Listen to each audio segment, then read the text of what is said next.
Lui, c'est Martin. Il a 28 ans et il habite à Agen. Que fait-il sur sa tablette? Il doit sûrement regarder une vidéo sur Facebook. Non, il prépare son prochain voyage. Vous vous dites sûrement que vous aussi, vous l'avez déjà fait. La différence, c'est que grâce à son déplacement, Martin gagnera de l'argent. Il ira à Paris et prendra Clément en covoiturage grâce à un site spécialisé, comme Blablacar. Blablacar, ce sont 6 millions de membres. Et pendant son absence, il louera son appartement sur un site comme Airbnb. Airbnb, ce sont 6 millions de nuitées vendues dans le monde en 2013. Faisons les comptes. Le voyage lui a coûté 100 €. Blablacar et Airbnb lui en ont rapporté 120. Martin a donc gagné 20 € en voyageant.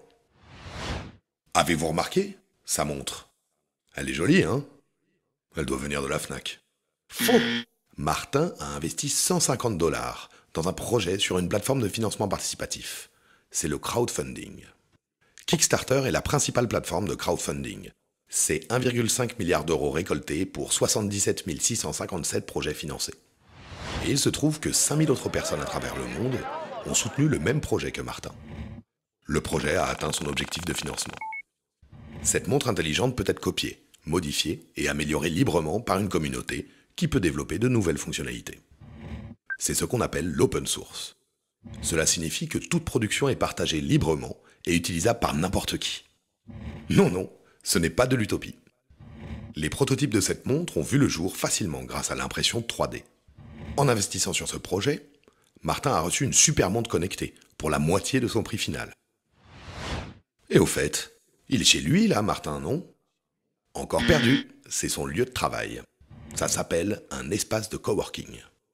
Martin partage son bureau avec d'autres gens qui ne sont pas ses collègues. Martin est designer, Clémence est avocate, Sébastien est informaticien.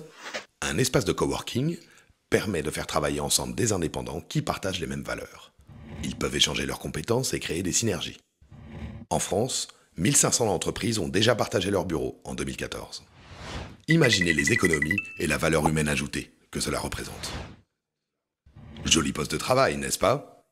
Sûrement un de ces sites qui vend des meubles design low cost. Toujours pas. C'est un bureau open desk, c'est-à-dire un catalogue en ligne de meubles design en libre accès.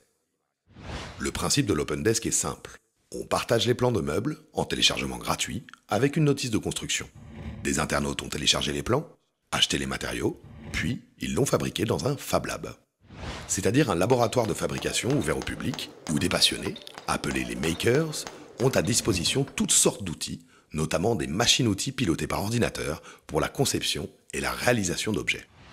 On peut les utiliser en adhérant à l'association ou en payant une contrepartie financière, à l'heure ou au forfait. Là encore, imaginez les économies et la valeur humaine ajoutée que cela représente. Ces méthodes de production s'appliquent également à l'alimentation et l'agriculture, au vélo, à la voiture, à la maison, aux immeubles et même à la production d'un village. Nous consommons différemment en privilégiant l'usage à la propriété. Les citoyens s'unissent pour investir et construire ensemble leurs futures habitations. Nous assistons à l'émergence de nouvelles organisations de travail qui s'appuient sur l'intelligence collective et le travail collaboratif. De nouvelles méthodes de production, de biens matériels ou de services émergent. Elles s'appuient sur la philosophie de l'open source pour construire de façon collaborative une propriété commune.